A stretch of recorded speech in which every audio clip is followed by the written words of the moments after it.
Hey guys, quick video about checking the oil on KTMs.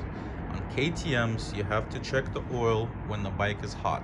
I will include the two screenshots of both service manuals for the 890 and the 500.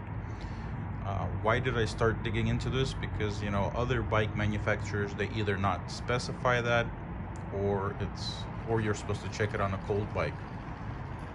So it's a pretty big confusion online about this stuff here.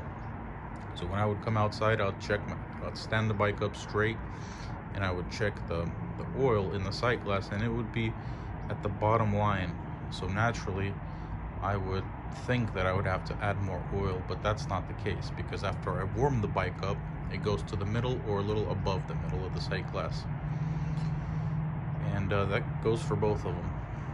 So that is something for you guys to consider when checking the oil on specifically KTM bikes, specifically these two, 890 and 500. It's a good idea to read your owner's manual for your specific bike. Make that owner's manual the Bible, because when I ask online,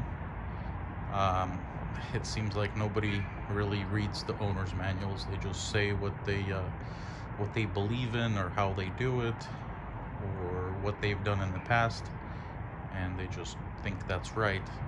But that's not particularly the case, and it's not particularly wrong, because I'm guessing 100 milliliters more or less won't really do any issues. But on the other hand, I am all for following the owner's manual when it comes to these type of things.